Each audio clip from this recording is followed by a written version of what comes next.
Today's episode of the Counselling Tutor Podcast is sponsored by Web Healer. You're a counsellor in private practice and you need a website, or you've got an existing website which you need help with. Web Healer are offering Counselling Tutor Podcast listeners, that's you, £100 off the cost of a website design and build. Now, Web Healers specialise in websites for counsellors and psychotherapists. It's what they do. And the Web Healer team provide a completely non-technical, done-for-you solution, leaving you to focus your time on your clients. Operating for 20 years, Web Healer are a trusted resource amongst counsellors when it comes to getting your practice online. So get the package details and claim your £100 off coupon for your new website by going to counsellingtutor.com/website. That's counsellingtutor.com/website. Hi, I'm Rory and welcome to episode 299 of the Counselling Tutor Podcast. Our special guest is Sally-Anne Armitage, who has been a guest on the podcast many times before. She has a BA in Art and Design, a Diploma in Counselling, an MA in Trauma, a postgraduate certificate in Education, which means she's a teacher, and she is BACP accredited. Today, I speak with Sally about a recent lecture she delivered for the Counsellor CPD Library on taking risks in therapy. And with that said, let's get on with today's episode. Welcome to the Counselling Tutor Podcast, the must-listen-to podcast for counsellors, psychotherapists, and counselling students. Here are your hosts, Rory Oakes and Ken Kelly. Very warm welcome to episode 299 of the Counselling Tutor Podcast. Rory and I are absolutely delighted that you've lent us your ears today. 3 topics on the journey, starting off with ethical, sustainable practice, where we're going to be dipping our toe into the difference between counselling young people and counselling adults. We then go into Practice Matters, where we have a wonderful interview with Sally-Anne Armitage on taking risks in therapy. I think this will be a really good interview to listen to, whether you're qualified or a student. Taking risks in therapy can bring about great change, but there are considerations there as well. And then we go into our student services, where we see you, the student, on your formal counselling training journey, and we're going to be speaking about the art of referencing in your assignments. So often we hear struggles around referencing, and sometimes assignments are referred on referencing, so we're going to delve a little bit deeper in there. We may even share a tool or two that you might be able to use on that. But episode 299, Rory, it sounds like a price tag, 299. I don't know why, it just rings in my head. It's a 299. Kicking off with the difference between counselling young people and adults. And we sometimes see, I guess, Rory, on our social media, where a student might be asking, I'm about to go into placement and I'd love to work with children. And I wonder if during training, if the difference between counselling adults and children is explained at any level or any depth. Well, the answer to that question is that a lot of the meta models of therapy were developed for adults. I mean, it just really is the fact of the matter. I mean, Rogers himself was influenced by his work at the Rochester Children's Institute, by his work with children. In fact, he changed from being a psychoanalyst to being a counsellor. He started that road of developing person-centered therapy. And for those who can remember their studies, if you studied person-centered therapy, the 19 propositions were a phenomenological exploration of childhood experience. Rogers was talking about how children view the world. So there's not a great amount taught in first trainings on children unless you're doing a counselling course. And I've got fairly strong views on this. I think that you should start counselling adults before you start counselling children. And my thinking about this goes along this line. We're all stretched out children. Adults are stretched out children. We all carry, every adult that's ever lived was once a child. That's just a fact. And working with adults taught me what the journey from childhood to adulthood left the adults I was working with. In other words, they were the sum total of their entire childhood. And that gave me a good indication of how childhood impacted onto an adult. So when I became a child therapist, I felt I had a better understanding of the impact of childhood, the importance of childhood in developing into an adult. And there are a lot of differences between counselling an adult and counselling a child. And the first one that I found was autonomy. Children have less autonomy than adults. In other words, you've got fewer rights in law. They can't vote in an election at the moment. They have to attend either training, or school. They usually live with a parent or a carer who is setting the rules. So you're working in a frame of reference that's a lot more limited in some aspects than of an adult. And you have to take that into consideration when you start working with a client, because some of the interventions will be guided by that. It's a completely different way of working, Ken. Yes. And I'm going to underline when you said I feel pretty strongly about this, and you mentioned about working with an adult client before venturing into training, specialist training, to maybe specialize or work and focus on working with children and young people. There is a vast difference, and the thing is, I think it boils down to you don't know what you don't know. So if you learn techniques and ways of counselling, we might feel that they must be transferable. If it works for adults, why wouldn't it work for children? But there is a whole different approach, and you've mentioned already that autonomy. And we think of part of the success in counselling being the person, and I'm speaking about adults now, generally speaking, finding themselves in a certain spot within their lives and going, you know what, I need some help now. Perhaps I should reach out to a counsellor. And there's great autonomy in that first step. It's courage, it's courageous reaching out like that. With a child having less autonomy and also their worldview being so very different, might not know what a counsellor or a psychotherapist is. So very often it might be a suggestion to the child that they might benefit from this. They might be taken to counselling or taken to psychotherapy as an answer. So there's less autonomy even in their choice in doing so. And we have to recognize and understand that the cognitive, emotional, and social development stages of children differ significantly from adults.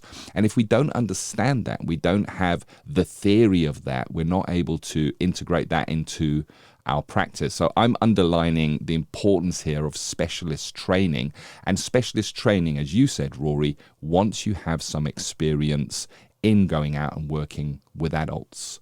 I know, Rory, that Gillick competences come into this, and that falls, I guess, into it kind of mirrors autonomy and kind of thinking about where the child is and what decisions they can make for themselves.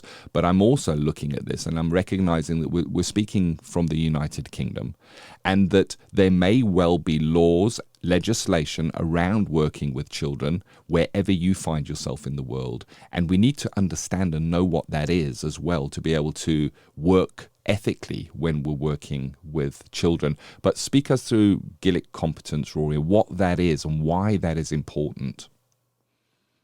Well, yeah, so Gillick competence actually comes from a woman called Victoria Gillick, who took the UK government to court, I think in the 1980s. Now, Victoria Gillick had some very, very strong views on contraception, I seem to remember, because she came from a Catholic religious position. And the reason she took the British government to court was that she wasn't happy with doctors prescribing contraceptive medication to children or those under 18. And what happened was that it was probably one of the longest court cases the UK ever saw. And from that came something called the Fraser Guidelines. Lord Fraser was brought in to look at the whole the whole situation of doctors issuing contraception to children under 16 and, crucially, not telling their parents. And from that, we got the Fraser Guidelines, which my understanding of the Fraser Guidelines is that's more for medical, it's more of a medical profession guide. But Gillick competence is widely seen as in counselling as being sure that if you're working with a child, they have the understanding of what therapy is, and to be able to comprehend therapy fully. And both the Fraser Guidelines and Gillick competence are fully around a young person fully understanding their choices and making sure that they understand what can likely happen and the consequences of what could likely happen if they make a decision. And therapists really do need to understand Gillick competence. And for those who work in schools, they usually have someone called a Gillick guardian who assesses that on behalf of the therapist. But again, I feel strongly about this. If you're counselling, you're the professional that's facing the client, and it's always going to be your decisions that are going to be challenged should something go wrong. So I think for anybody who's counselling children, they should have a really good understanding of Gillick competence and also work that through in supervision. I think that's something that came up in my supervision a lot when I was a child therapist.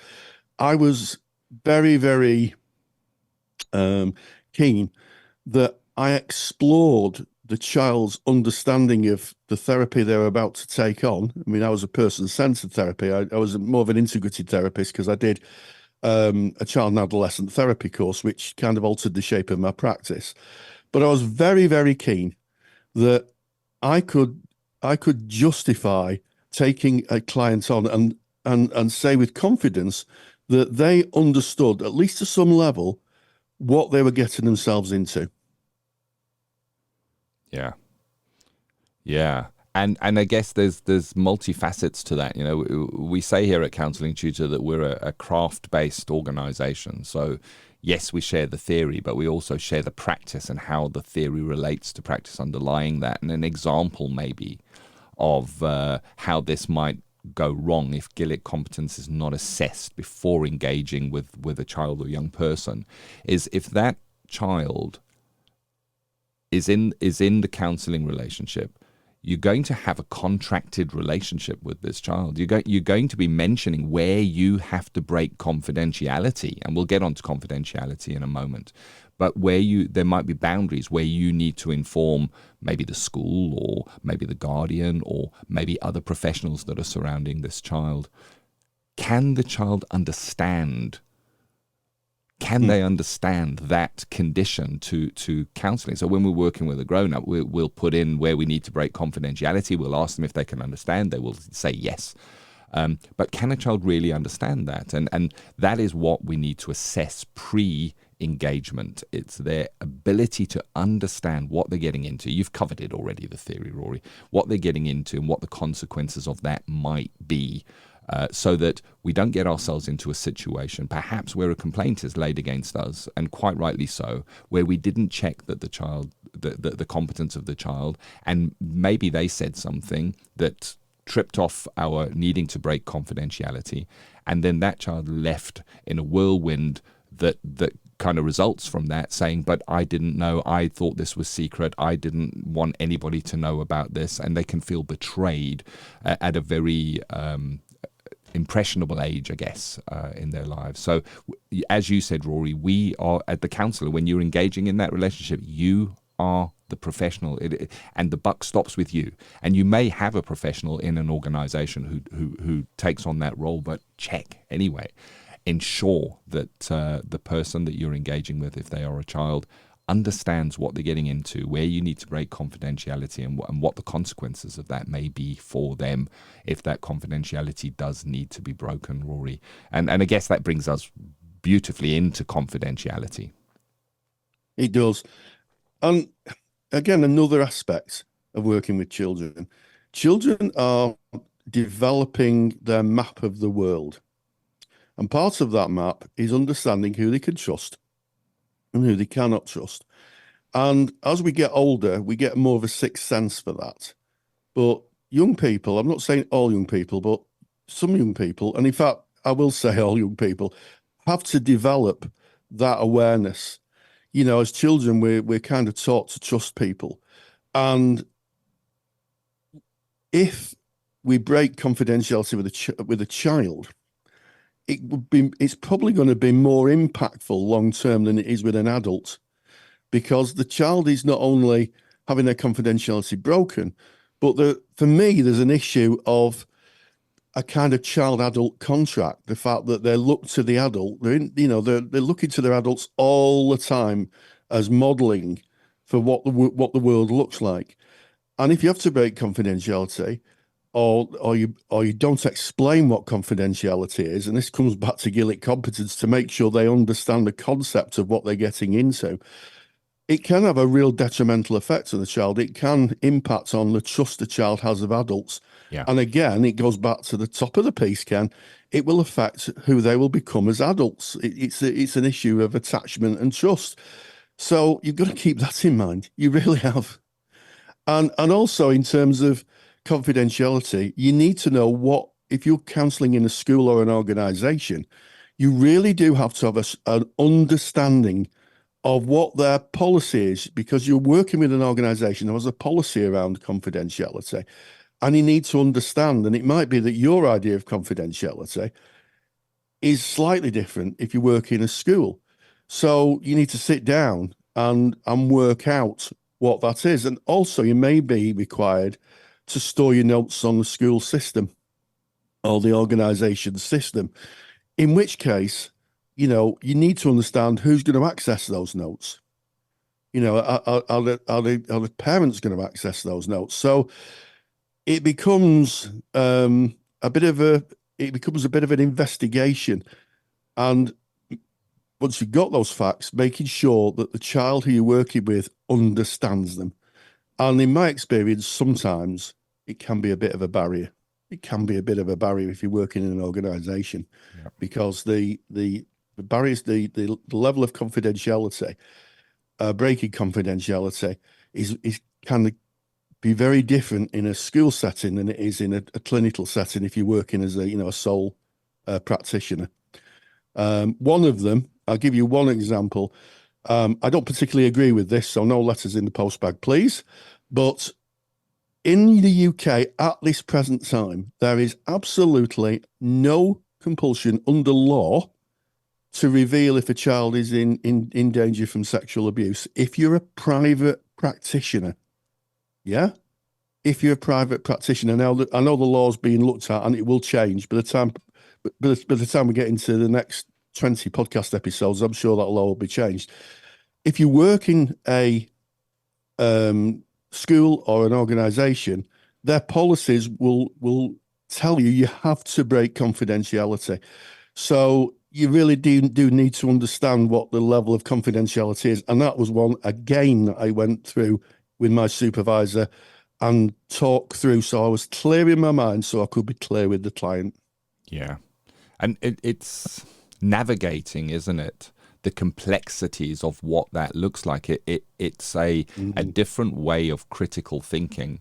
And if you're working within an organization, as you've already mentioned, Rory, without doubt, an organization is going to have a policy that covers, as you were speaking about, abuse to that minor in some way, and a need to break confidentiality, and quite rightly so. And we're very grateful that the law is being looked at this time. But if you are in private practice, as you've mentioned, Rory, then it's your duty to have policies in place that are going to protect if you're working with children. And it takes training to be able to understand how to write up that policy and what should be in it and what should be in your contract. And you mentioned, Rory, that, you know, in maybe an education setting, that there might be a requirement to break confidentiality with maybe the school and inform them. So, and that might be part of your employment contract. It's something that you have to work to. It's one of the policies, and there will be procedure related to that of you needing to report that on.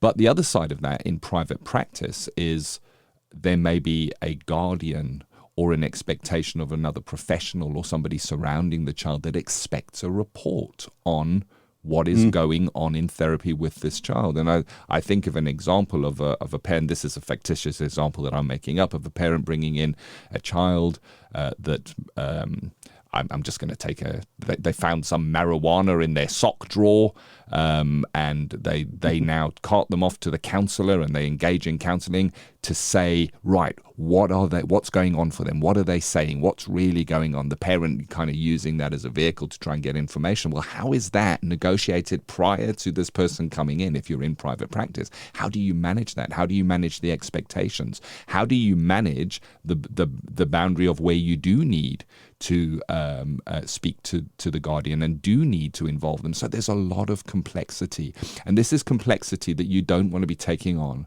as a student going into placement. So we started this by saying, you know, we sometimes on our social media get a student saying, oh, you know, I'd love to work with children and young people, and I think that is great, and I think it's a great calling to work with children and young people. It is so needed in the world in which we live at the moment. But going back to what you said, Rory, go out, practice with adults first, then go and do niche specialist training in the area of children and young people, and then go into practice with a level of, experience under your belt. And, you know, we've spoken about confidentiality, we've spoken about Gillick competence, we've spoken about the autonomy of the young person coming in. But of course, there's also the modality that we use, and we kind of outlined that the developmental process of a child is very different to an adult. How they see the world, how a child sees the world, is different to how we see the world. And it's very difficult to look back and remember what it was like. You know, when we look back at our own childhoods, it's difficult to go and get into the phenomenological mindset of where we were at that stage. We can look back with the wisdom and experience we have today. But now when you're working with the modality in which you practice, there are times that you may need to adapt that for the presentation of a child or young person, Rory. Absolutely, Ken. And I have to say, you know, that I was a qualified practitioner for 5 years before I took a position in a school, and I was a lecturer as well. I was lecturing at that time as well, and the learning curve when working with young people was enormous, absolutely enormous. It was on the same scale, I would say, as my first trainings. And I took a lot of advice. I was very fortunate to work with a colleague who was a child and adolescent therapist, and we had a long conversations, and I'm very grateful to that person for giving me some very, very good advice, some very good observation, and some useful tools that could be used. And I'm absolutely grateful to my daughter. So if you're listening to this, Yvonne, this is for you, for my daughter. I asked her, now my daughter was at university at the time, and I said, I'm going to be a child and adolescent therapist. And she kind of said, oh, right, okay. And I said, have you got any advice? Because, obviously you're younger. And she said, yes. She said, you know anything about Facebook? And I said, well, not very much. She said, well, all young people are on social media. Now, this was a long time before we had the TikToks and the plethora of social media platforms that young people now inhabit. However, Facebook was the biggest at the time, and Twitter, I think, but it was mainly Facebook. And she told me all about Facebook, and I was I was very grateful for that. My first client sat down and she kind of looked at me and kind of stared me out a little bit. And she said, "Can I ask you a question?" And I said, "Yeah, sure." She said, "Do you know anything about Facebook?" Because I was 50 at that time. I was 50, I think I was 52 when I became a child therapist. And I went, yeah, I know about Facebook. And she went, right. And it was like literally the vehicle was in gear and the foot was on the accelerator. Yeah. And the first session was all about her life on Facebook. And I came away from that with one big piece of learning that may not be the case now because we've had social media for a long time. But at that time, my biggest piece of learning was there was absolutely no difference for young people between the relations they had corporeally, my favorite word, this, which means face to face and you know, in the room, if you like, to those that are online. There was no guiding, there was no barrier. They took online relationships as seriously as face-to-face relationships, which is something at the time that adults didn't. You know, if they were conversing with someone online, they were just someone online. But for a child, there was no barrier. The other thing was that a number of young people said, I've had therapy before. And I said, oh, okay, you're not going to stare at me and sit in silence for a long time. So the skill of silence was one that usually wasn't that helpful. If I'm honest, children, in my experience, don't like silence. They see it as something else. So it was very important that I was considerate of that, and I'd already been kind of appraised of that. But when I did my child and adolescent therapy course, I began to understand that working with a child is about engaging with their developing understanding of the world. And to do that, you might need different tools. I played top trumps with my clients, and we had great therapy sessions where you were doing something and then something had come up, we could talk about it. And I had a little toolbox. We had crayons, we had pens, we had all sorts of things, even bringing music into the therapy room. So that you say, oh, God, I've got my favourite music. So I said, I'll put it on then. Which probably against the school policy, and and we'd listen to it on the phone or their iPod or whatever they had at that time, and then you could try and make sense of their phenomenology. So it was fascinating work. I really enjoyed it, and but it's not something I would have probably done with adults, Ken. Yeah, I've never pulled out crayons with working with adults, but I can see the benefits of changing or adapting a modality to incorporate expressive and more artistic sides of things so that a person can express themselves outside of words. Because I know with adult counseling, you know, it's difficult for an adult to describe feelings and what's going on for them.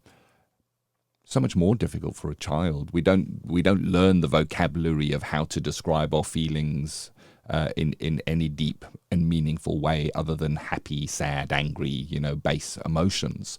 And maybe asking the child to draw a picture and express what's going on for them, and then them talking you through what's in that picture is a way of working. But of course, it is underpinned by training and underpinned by a modality that makes sense, that it's useful information. You played a game, Rory, Top Trumps, which is a card game where you kind of hold some cards and who's got the biggest, bettest number on their card. And I guess that's a way of making that, helping that person feel more comfortable and at ease and in a relaxed setting where they can more be themselves. Because I think the last area of this that I just want to touch on before we kind of leave this topic is that, you know, children and adults play specific roles in society. They really do. You know, when you're in counselling, the whole point of counselling is to maybe make the person in front of you feel equal and relaxed and in a threat-free environment. Well, that's very difficult for a child, where their interaction with adults would always be more of a the adult who is in control and in charge, and me, the child, who needs to comply and try to please the adult by my actions, by adapting my actions, by doing my homework, by staying later, whatever that may be. And that's kind of how it plays out. To now go into an environment and go, this is your space, and expect that young person to instantly go, oh, okay, cool, so this is a different environment, that can be different here, is unrealistic. So we need to build that, because as we know, that trust within the relationship, that person feeling safe to be able to share who they really are and what is really going on for them, takes time to build with grown-ups in counselling. So with children, it's just as important, that trust. It's the basis of any counselling relationship, but we may need to use different ways of building that for the person, and it needs to be linked into what's important to them, not what's important to us, Rory. As you said, back in the day, I think if you speak to children and young people today and start telling them about Facebook, they'll say, "What's that, Granddad?" I think that it's got a bit past that at the moment, but and that's the importance, isn't it? That it changes with time, and that's the importance of CPD in any area that you work in. You may go and do your course and find out about Facebook and what's happening in the here and now, and 5 years later that can be so out of fashion, out of vogue, and not something that a young person would use even under duress. So there you go. That is a great topic. How would you like to close this out, Rory? Of course, there is a handout, which I'll explain where you can get that in a moment. But any last thoughts on the differences between counselling young people and adults before we move on? Yes, and yeah, there is, and it's one of my pet loves. You have to rewind your own phenomenology. So phenomenology is the philosophy of lived experience. We hear a lot about lived experience. But the thing is that as an adult, your lived experience is an amalgam of the arc of your life. So it takes us back really to the very beginning of this conversation, Ken. When you meet an adult, they're an amalgam of their entire life, including their childhood. And what happens is that sometimes we forget what it's like to be a child. It was Edmund Husserl, the famous phenomenologist, who said, "Back to the things themselves." That's the fundamental starting point of phenomenology. And in other words, when you meet a young person, you have to meet them where they are. We always have to meet clients where they are, but with a child, we have to meet them where they are with everything else we've discussed in this conversation. And it for me, it's about working hard at trying to understand child experience. And I'm going to recommend a book and a film for this. And the book is called The Catcher in the Rye by J.D. Salinger, and it's about a young person. And it's probably the greatest book, in this big bold claim coming from me, about the difference. It's a big bold claim, Ken, about the differences between children and adults. And I posted this in our Facebook page. And for those of you who don't know we've got a Facebook page, it's Facebook, Counselling Tutor, pop yourself in. We're a closed group, but we'll let you in. And there's loads of great conversations. And I posted this and I said, if you're a child therapist, you should read Catcher in the Rye. And someone responded and said, I really read it recently, but I just didn't get it. And I said to them, did you rewind your phenomenology? It was an interesting thread. I said, because if you're reading it as an adult, it won't make any sense, but it invites you to go engage with it from Holden Caulfield, who's a character, from their perspective. It's all about their frame of reference. And for those of you who read the book, and I do recommend you read it, it's a wonderful book, right at the end, there's a twist. There is a twist, and you find that you are actually one of the characters in Holden's life. Very, very interesting. And the other is the wonderful story called Stand By Me, which is a film about 4 young boys who are finding their way in life. And it's a wonderful film. I'm sorry that it's only boys that I can give examples of, but those are 2 that are really interesting. We've got to rewind our phenomenology, and we've got to be in the child's frame of reference. And I'll give you an example of that. I was listening to a conversation with a friend of my wife was having, about their daughter, and oh, well, they've had a breakup at school and they're very upset, but they'll get over it. That's an adult frame of reference. They'll get over it. They'll have lots of boyfriends. For that child, it's real. It's absolutely real, and you have to engage with it. And if you bring your adult phenomenology into the therapy room when working with a child, you stand the chance of discounting them. So I'm going to leave it there, Ken. That's my views. But phenomenology is the key. Yeah, it's a very, very deep topic. We've gone slightly over time on it, but I'm happy to do so because it is so important, and we could have spoken for a lot longer. There is a handout on this. It's called The 5 Differences Between Counselling Young People and Adults. You can get that by going to counsellingtutor.com. That is our website. Click on the podcast tab, go to episode 299. That's this episode, and it's right there on the page. You can download it. It's free of charge. So there it is. That is our ethical, sustainable practice. We now move into Practice Matters, which is the CPD section of the Counselling Tutor podcast. And today, a really interesting topic is taking risks in therapy. And this is delivered by Sally-Anne Armitage, who is a regular lecturer, one of our top tutors here at Counselling Tutor as well. And you met up with Sally-Anne, Rory, because she did a lecture on this, which is in our CPD library, and you just wanted to kind of bring a snippet or a taste of that lecture, and you met up with her to have a chat about this, taking risks in therapy.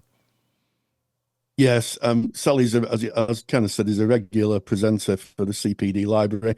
Well liked, lectures are very, very well received.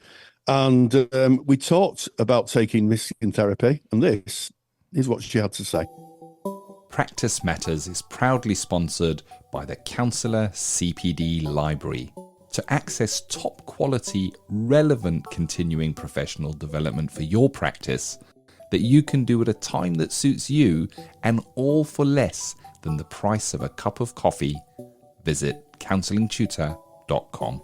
Sometimes we're asked to take risks in therapy. It's part of what we do, and sometimes it's quite difficult. It takes a lot of courage to do something that's quite risky in the service of the client. So I'm delighted today to be joined by Sally-Anne Armitage, a favourite lecturer who's produced a huge amount of lectures for the Counsellor CSR Library and the Counsellor CPD Library, who's just done a lecture on taking risks in therapy. So Sally-Anne Armitage, you're very welcome again. Hello, Rory. Yes, I've planned this lecture. That was probably one of the hardest lectures I've planned so far. So, yes, very challenging, but very rich experience. Is that challenge about the fact that taking risks in therapy asks us to pause and think about the kind of risks we take? Yeah, absolutely. And I felt like, when I was planning it, I was really aware of the stuff I've been taught. In the distant past, when I first trained to be a counsellor, I was really aware of how structured and restricted it felt like we were taught to be as therapists in many ways. And in this lecture, I'm sort of saying, do we really need to be that restricted and that, that sort of, I guess, oppressed, really? And like a return back to authenticity and human connection is kind of really what the whole lecture is about, really. Yeah, I mean, so I guess what I'm hearing is that sometimes, certainly in your experience of training, you are a little bit restricted, maybe, on how much you could use the therapeutic relationship and expand on that, and just maybe sometimes take a bit of a risk, and you're asking everybody to reflect on that. So, we've talked about the word risk, but what are those risks? What type of risks are we talking about? Can you give us an example? Well, in the lecture, I talk about being informal, including dress and the way the room is presented, using humour, using self-disclosure, touch, bending the rules, contact outside of sessions, trusting instincts, rolling with that instinctual feel in the moment, when you're with somebody and you sort of get a strong, I don't know whether I'm talking, like, I guess when I am with somebody and I get this strong feeling, like rolling with it and sharing it and taking a risk, and if it doesn't land right, then repairing it. Yes. Yeah, and it's interesting, isn't it? Because I think counselling, unlike maybe other professional interactions, maybe a doctor and a patient, although I have to say all the medical professionals I met have been, certainly recently, over the last 15 or 20 years, are more empathic. But we do rely a huge amount on the relationship in counselling for, I guess if you want to use it, therapeutic cure, so the client can go away being able to self-facilitate that curative part of them to reinvigorate or rebuild themselves. And you're right, sometimes there are areas where we wouldn't usually go, where it's useful. You mentioned the word touch, and I think of all the things I heard you say, that's probably one of the things that people are the most frightened of. Yeah, absolutely. And I think this is why I think I found the lecture was giving me food for thought, because what I didn't want to do is say, here's this lecture telling you go off and do whatever you want, it's all fine, green light, because that's not what I'm saying. What I'm saying is, if you're stood with a client, and you are a tactile person and you are happy to hug and you get a feeling that they could use one, I'm not saying grab hold of them and give them a hug, but what I am saying is offer it. I am happy to give you a hug if you need one. It is here if you need it, if you want it. I'm happy to do, and just give that invitation. Because I've spoken to supervisees before, but a few times over the years, and they've sort of said it felt like they maybe wanted a hug then, but the moment passed. And I think this flow of human connection is available to all of us, but we can be trained into becoming over formal, getting lost in our theoretical model, and becoming almost like robotic in how we go about therapy, losing a lot of what makes therapy really profoundly work for people. It's that, yeah, and that's just an example, because I'm not saying if you don't like hugs, you should probably force yourself to give a hug if a client wants it. By no means, if you don't want to hug, you don't have to hug. But that's just an example of there can be things that happen between counsellor and client in the moment that we can tap into and use. Yeah, and I guess I guess the subtext of what I'm hearing is that sometimes we cut ourselves off from those. You use the word formal. We're technically cutting ourselves off from the clients, and I guess that brings us to really the essence of your lecture, taking risks, because you've highlighted there a risk. It is a risk. It's quite interesting. It's all. Sometimes it's also, I don't know if you'd agree with me, you find it in reflecting how you experience the client. Many years ago, I met a person who was recovering from drugs and alcohol addiction. He was in active recovery. And one of the biggest wake-up calls he got was he went to therapy and he said to his therapist, look, I can only stay for half an hour because I've got to go and look after my kids, and he'd used. And to which the therapist said, I won't let you look after my kids looking like that. And I felt, I had a big, deep ingress there. And I thought, good grief. Interestingly enough, his perception was that was a wake-up call. That was so helpful to him. He said that was really helpful. But again, quite a risky interaction, quite a risky intervention.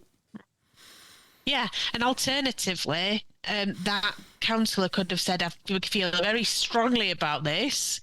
It's hit me in the face that I think that I wouldn't let him look after my kids looking like that. It's hit me in the face, very strong feeling. But what I'm going to do is I'm going to take that and I'm going to hide it. because it's not professional. And what happens to the relationship then? What we're saying is, I don't need to be transparent and authentic. I'm going to keep myself safe behind a nice professional facade. You be vulnerable. You be vulnerable. You sort of arrive authentically, but I won't. Yeah. That's what it's about. It's about, if we're going to do it, let's connect, and if we need to, let's mess up and then repair and then rebuild and then repair. Let's just figure it out together. That's kind of the. I'll give you an example. Are you all right to give you an example? Oh, Rory? yes. Time? I think the listener would love an example. Yeah, I've got millions. But one of the ones that I mentioned in the lecture is, I had a client arrive. Obviously, this has all been tweaked for confidentiality, but I had a client arrive first session, and she was highly anxious. I could see she'd been travelling, probably on a public transport or something, and she'd been raking her nails down her temples here and leaving these red stripes. So I think she was giving it this with temples. I could see she'd just been doing it, and she was sort of making herself small, highly anxious. Now, in my hallway, I've only got a little hallway in the counselling building. I've got my shoes that I used to get from the house to the counselling room, and they're like, have you heard of them Crocs? Yeah, I'm wearing a pair now. I've got a pair of Crocs on. No sponsorship so there then. Yeah. They're like rubber, for people who don't have Crocs in their area. They're like rubber shoes. They, generally speaking, they're not gorgeous footwear. Anyway, sorry, Rory, and I've got a pair that's like, it's like got red, blue, green, all molded together. They're just garish and they're awful. Yeah, he's thinking, I've got that pair. That's exactly what I'm wearing now, but carry on. Yeah. Wonderful. Yeah, and anyway, so I said to this client, because I could see how amped up she was, I said, just to be clear before we start, you can't steal my Crocs. Because I could see she was sort of taking her shoes off and that, and I could see her glance at them. And it's just stuff like that. Yeah. Just be available. Just take a risk. That is very me. That's very Sally. Sort of, you can't. No, the mine. I'm afraid. And just being able to say, I am a human. I'm not stuffy. I'm not full of my own self-importance or my own expertise. I'm a therapist, and I'm here and I'm ready. Straight off the bat, I'd not even noticed client 2 minutes. And she could have gone, that's a little bit. And if I'd have noticed that it had landed a bit funny, I'd have sat down and said, how did that land? I'm a bit daft sometimes, Just own up and be available. Yeah, how did that land? Yeah, so that's I guess you explain how to repair there, to acknowledge if something's not landed in the right space, and to be able to say, apologise or just to explain that's just how you are. I remember when I was in private practice, in the room I hired, there was 2 chairs which were nice and comfortable, and then 2 what I would call like IKEA type chairs, which were very laid back. You had to kind of they were very, very low on the floor, and the client suggested, could we use those chairs? And I said, well, we could. I said, but I might not be able to get out of it. Yeah, I need your arm. You might need to pull me out at the end. I said so, and or I might have to crawl out of them. It might not be that dignified. And she said, we'll use those instead.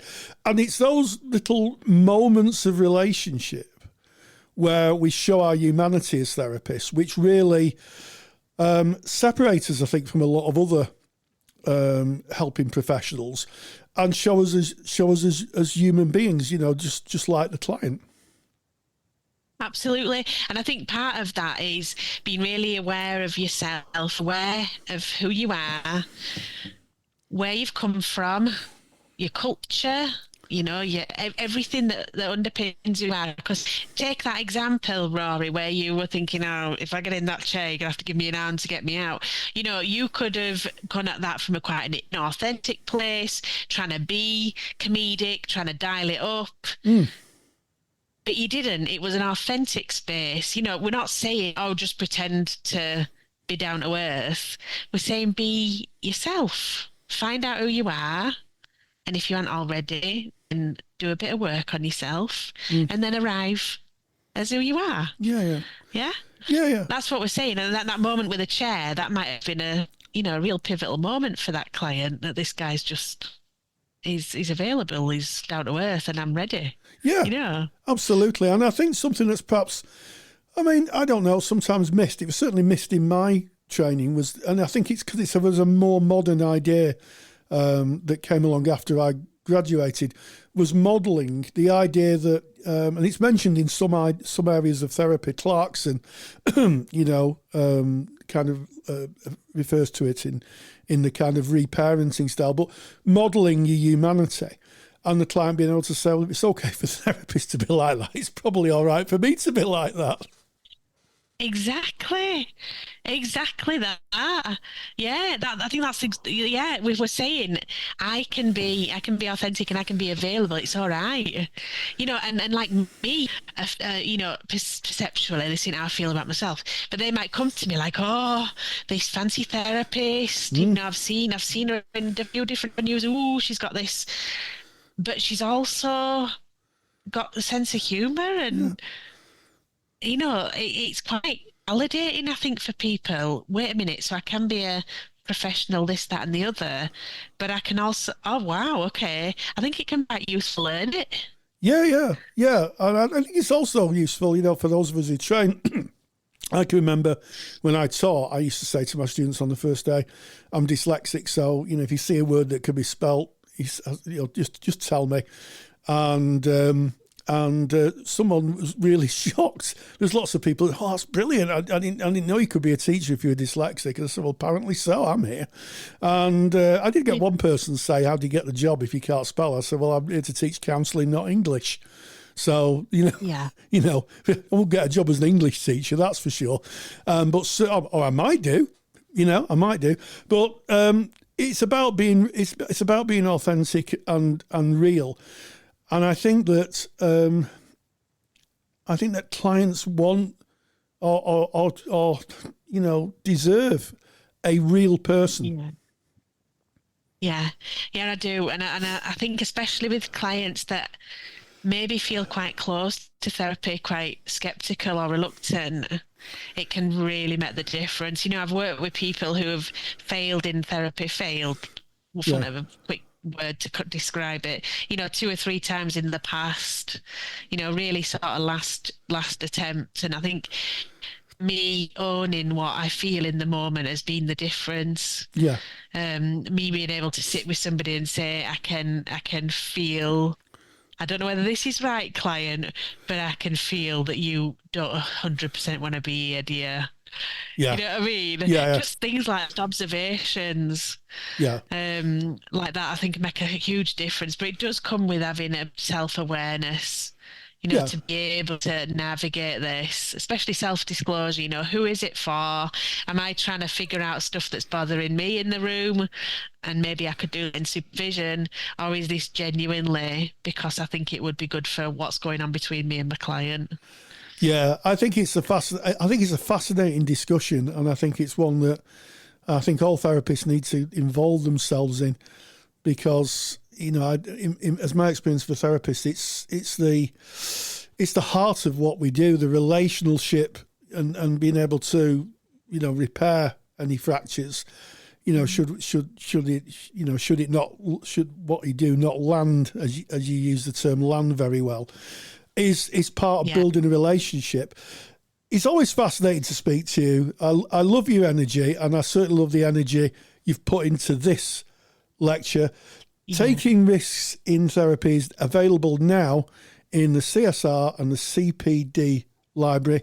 And as always, Sally, thank you for joining us. Thank you for popping onto the podcast and sharing your great experience with us today. Thank you, Sally-Anne. Thank you, Rory, for bringing us the important topics that we can learn from, and that was Practice Matters. We now back out of Practice Matters into Student Services. Student Services is sponsored by Counselling Skills Academy. Have you ever wondered if you're using counselling skills effectively? Confidentiality means we rarely see skills used by others, so it's no wonder that so many students say they lack confidence in their counselling skills. That's why I built Counselling Skills Academy. Counselling Skills Academy is an online course that you can do at your own pace. It will give you the skills competence and confidence to know that you're using your skills most effectively. You will see real counselling skills used by a counsellor in real life sessions, covering everything from how risk is assessed right through to working towards an appropriate ending. Visit counsellingskillsacademy.com to learn more and to claim your counselling tutor discount. That's counsellingskillsacademy.com. Of course, Student Services is where we recognise you, the student, and your journey. And today we're going to be speaking about the art of referencing. I like how you've used the word art in this, Rory, the art of referencing in your assignments. Why do we need to reference in assignments, Rory? I want to start. Why do we reference stuff? Is it to prove that we've read some other book? Well, I think there's partly that. I think it's prove to your tutor that in your critical thinking, you're formulating your answers by looking at other people's work. It was a very famous quote by Sir Isaac Newton that said, if I know more, it's because I've stood on the shoulders of giants. And I think that is a big part of it, that it's showing that you're engaging with the literature, you're engaging with the information, and that you then are being asked within the assignment question to tell the tutor what the answer is, both from your own frame of reference, because unusually in counselling, I have to say, not other academic disciplines, but in counselling, you can bring an element of yourself in. If you're doing maybe a psychology degree, you probably wouldn't be able to use the word I in an assignment, because you would be commenting on the theory and its application. But with counselling, because you are part of the application, you can use the word I. That can be a bit confusing, certainly for people who've done degrees. So yes, first of all, it's evidencing that you've read widely, or you've attempted to engage with the topic. The other thing is that it's preparing you, all academia, from the moment you start in school to the moment you graduate with your degree, if you go that direction, is preparing you for writing a dissertation. And a dissertation is basically a paper on what you've researched. You know, when you get to higher education and degree, master's degree, there is a research element. And those papers are supposed to be able to be read out in conferences and that type of thing. And the references show the validity of your thinking. So it's not just the conclusions you come to. You start off with like maybe a hypothesis. In other words, this is what I think may be happening. What's going on here? This is what I think. Then you use your research or your discussions within your paper to evidence linked to literature, and then you come to a conclusion. And the referencing is an integral part of making sure that when that person reads it out, there is a solid bank of evidence that they can say that you've looked at. And the other thing is, can critique, because, you know, when we write a paper at research level, and we say I've never written a paper at research level, but when you write a paper at research level, it's not the end. The thing with research, it's not the end. That is an opinion of research. And someone might come along and say, well, actually, I've seen that, and I think there's some other evidence that's come up, and I'm going to criticize it. So our critical thinking is always evolving. So if you say you're doing a level 4 at the moment, that might be quite far away, but it's preparing you to evidence your critical thinking. And that's the whole point of doing level 4 and above. You're being asked to think critically. And that is why we have references. Thank you. I love it. It just validates what we're doing. So we're speaking about academic writing here, and that's where we're referencing in academic writing. And you said it so beautifully there, Rory, the standing on the shoulders of giants. I know it's not your saying, but you referenced the saying beautifully there. We're using other building blocks of other people that have researched and reached conclusions that have perhaps been peer reviewed in our presenting of our argument. We're not just making it up. So I could make something up. I could say 80% of people that come into counselling leave with a favourable outcome. Well, who says?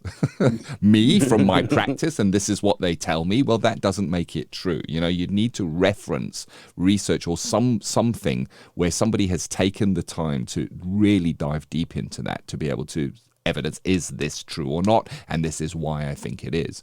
The other side of referencing is to pay homage to where the ideas originated, so that we're not claiming them as our own or writing them as if we came up with that idea. So if we're referencing if we're speaking about a Carl Rogers theory, we're going to reference where that comes from, so that it is not written in a way that it looks like that we are making that claim, because it's not our work. You know, that was a lot of work and research and publishing and peer review and publishing that went into that, and we need to pay homage to that, so that academically we're always building on what is known and what has been peer reviewed, so that as we kind of look across those papers, and that's I guess the reason for the referencing in academia. But it can be tricky, you know, and I think before we go into how you might reference something, what is interesting is how many different things you can reference. So when we think of referencing, there may be a frame of reference that says, books. Well, what about this podcast that you're listening to now? What about a web page article? What about a tweet? What about something that somebody told you? What can you reference and what can't you reference? Because you can't reference everything, but chances are you can actually reference more than you think you can reference. Isn't that so, Rory? It's very true. And in fact, recently I was invited to submit a chapter for an academic book, and they wanted it in APA 7, which I've never done before. And I referenced tweets, web pages, literature, conversations, you know, and you can reference anything. It's information that you've gathered in the development of your critical thinking on the subject, and you can reference everything. But referencing is very, very, it can be very, very difficult, and it can be a bit scary as well.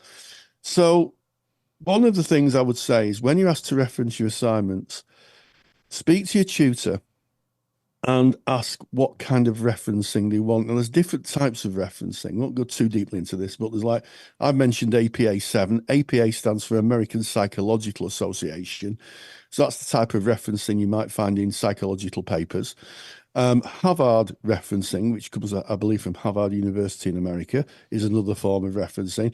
And there are many others. So the first thing is find out what referencing you use. And if you're at a university or a college, universities are a little better at this in my experience, but if you're at a college, ask the tutor, or the tutor should give you an example of text that's been referenced or something that's been referenced, because some tutors have different preferences for referencing, and I won't go too deeply into that, but you need to work out what the expectations are of your tutor, and your tutor should be able to guide you on that. And then, and I'm sure as Ken will help us out with, there are a number of online tools that make referencing just so easy. So the first thing I would do, before Ken tells us about the tools, find out what kind of referencing is expected. Try and get a sample of the referencing. You know, some tutors give out an assignment that's already been referenced to give people a bit of a chance to understand it. And then go and find some useful tools, so you don't have to handwrite references. I don't know anybody who handwrites references anymore, Ken, because there's so many helpful tools out there on the internet. There are, yes. Just following on from what you can reference, I deliberately put in some red herrings into when I was saying, you know, like something that somebody says, can you reference that? Well, it depends on who that person is and what platform they said it on. So it's about knowing what you can reference. And of course, you may reference a website, a textbook, a journal article, a magazine, a newspaper, a YouTube video even, or a social media site if it is done correctly and in context. So you mentioned that there are different forms of referencing, Rory, or different. It's just a different layout, really. It contains generally the same information, but it is just laid out differently, and it will vary from learning establishment to learning establishment. So I guess the first thing is to find out what the requirement is for your referencing. What style of referencing does your learning provider require you to reference to? And once you have that, so let's say that it is Harvard, however you want to pronounce that, you might go onto a search engine of your choice and pop in Harvard referencing tool or Harvard referencing tool or whatever your referencing style is, and have a look at what the tools are available. Many universities will have tools or referencing guides on their website, and they will cover a variety of different ways to reference. And if it is a university or a learning institution, you can be more secure in the information being factually correct than just a random online tool that somebody put up. Beware of using AI for referencing. It can get it right, but I've also seen it get it terribly wrong as well. So you want to check your referencing and get a peer to check it if you're not 100% sure. Referencing is something that once you get into the flow of it and you understand how the reference is laid out, it becomes easier and easier and easier as you go. My daughter's just about to graduate her third year at university at the moment, and she writes the references freehand now, but then she checks them. She checks them with a tool afterwards to make sure that they are correct. And I'm reluctant to give out any tools, and the reason for that is because they do change. They change. Websites go down. Websites change their links. So the most assured way of finding a reference guide or a tool that will help you reference is really going onto a search engine, putting in what kind of referencing you're looking for, and letting that come out. And you can even be specific. You can say, how can I reference a YouTube video using Harvard referencing, and you'll get replies back. Look for something that feels authoritative to you, go to that page, and you're going to be guided through putting that reference together. Hope that helps, Rory, with tools and the how-tos. Yeah, you can even buy books. There's books you can buy on referencing. And again, like with when we talk about standards and ethics in counselling, always buy the latest edition. So if you're going to buy them secondhand, that's fine. But if you're going to buy a book on referencing, go on to your favourite bookseller's website, find out what the latest edition is, and then go and order it off eBay. I found that charity shops that are in university towns are full of books that are useful for that. So if you're in a university town, nip into your local charity shop, go to the book section, you may find quite a few books on referencing that are very good value for money.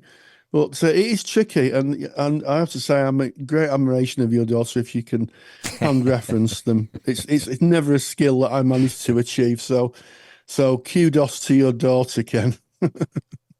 Yeah, I mentioned don't use AI or beware of using AI, and check if you're using it as a referencing tool. It can do referencing, as I've mentioned. But if you are using AI during your research, or you're using AI-assisted research that is sanctioned by your learning institution, that's really important. You need to make sure what the AI rules are for your learning institution.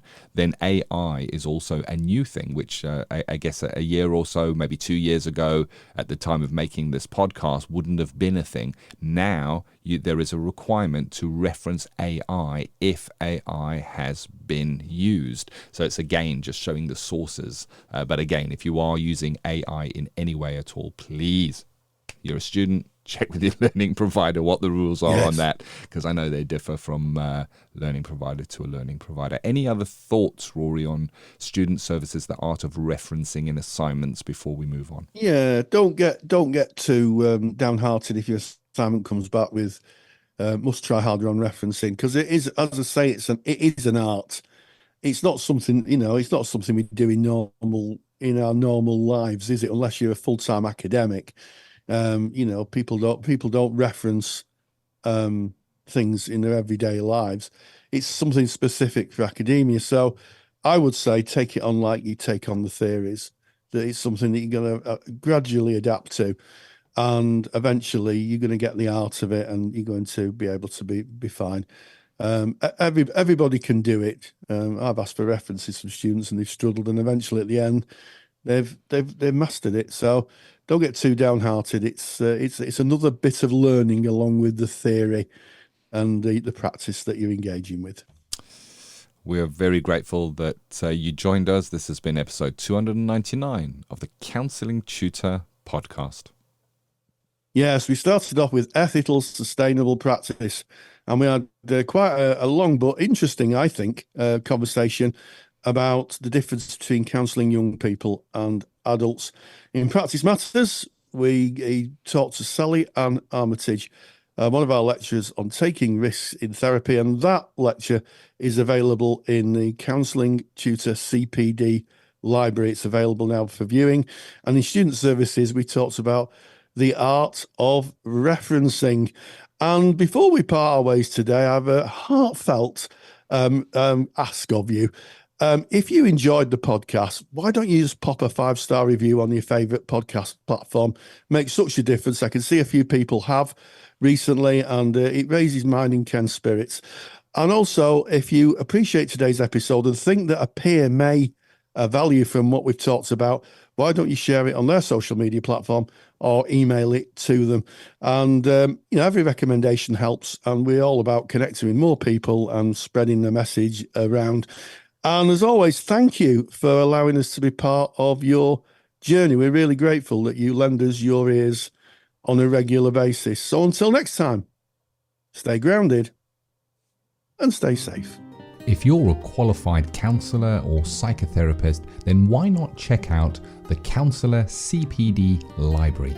Stay current with your CPD requirements with over 150 hours of academically rigorous, on-demand lectures you can stream to your device. Joining Counselor CPD will expand your skill set to create a more specialised, highly rewarding practice.